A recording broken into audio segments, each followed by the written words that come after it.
that we were going to start over. And yet again, I believe God said, Keion, your faith was too small. So let me blow the building down so you can build what I put in your heart. God gave me a vision, and he said we can do it in 21 days.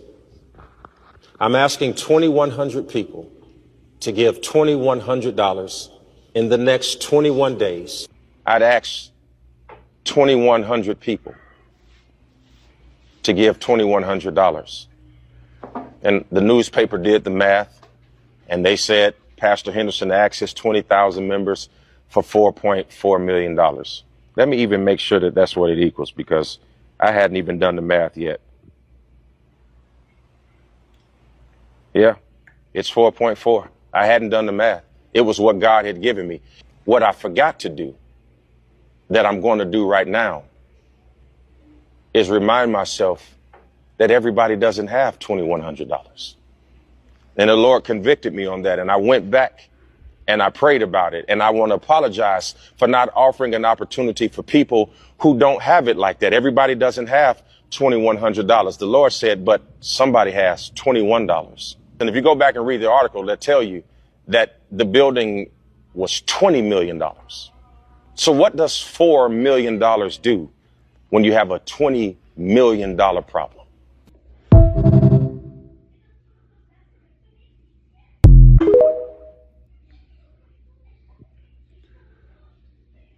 Wise up, honor up, wise up, honor up. Man, this is what I gotta say, man. There's a lot of people on social media going crazy on Keion, right? You know what I'm saying? Supposed to be the man of God. People say he running scams. He was dead wrong for asking these people for this money.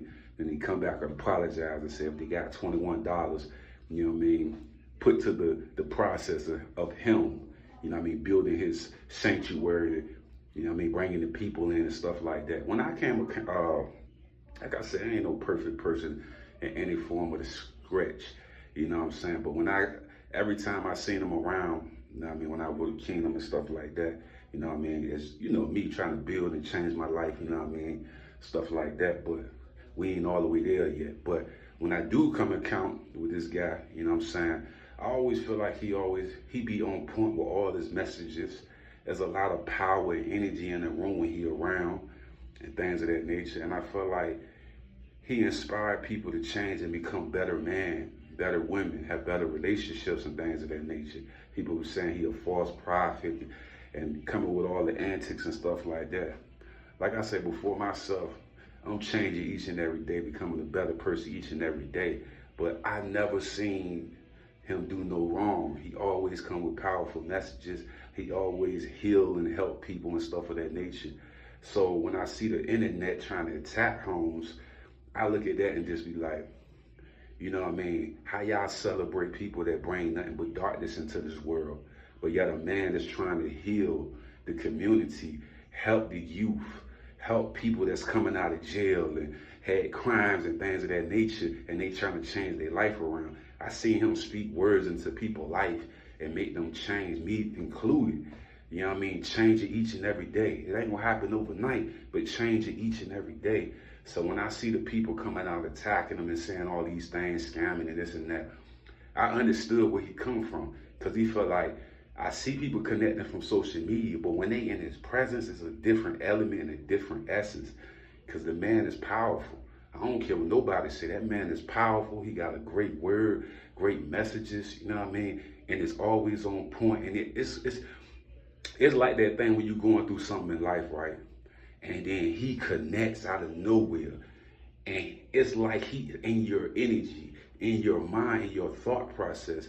And then he'll give you a word and it'll heal you and it'll give you information how to handle this different situation. If you're not reading the book every day, you're not studying every day, you're not praying every day, you're just a person that's a person that's striding along and don't really understand the connection with God. He is the bridge sometimes that gets you connected to understand how to find things, you know what I'm saying? And like I said before, I ain't never been perfect, none of that. But I just feel like I don't like the bashing they doing on them, all this scam stuff and all the stuff they be saying. I feel like every time I came around them, seen them or met them, He always was a positive individual helping people. You know what I'm saying? So it's one thing for a person to ask for something and never do it. One thing about him, he gets the job done. He accomplished the job. He don't take nothing and don't bless everybody around. Like, so it's like when I see people doing this and saying what they saying, that means they don't really know this guy. They don't know him, they never been around him, they never experienced him. You know what I mean? They might have seen him on social media, but being in the presence is one thing. And that's what he's trying to create, that energy to reach beyond. You know what I mean? With a bigger audience and bigger people, more people being able to experience what I experienced when I seen them and stuff like that. Like I said before, I'm a work in progress, but for people to be on the internet doing this to homes, I don't agree with it. You know what I'm saying? Because if he can help somebody that's been through trials and tribulations and still trying to get better, just imagine the dudes that did 10, 20 years that's coming and hearing the message that's really trying to change and become better. So it's foolishness what they putting on the internet. But what's the narrative they always gonna run with? Something negative when it come to our culture, man. Not for a person that's really getting it done like him. That's all I gotta say, G.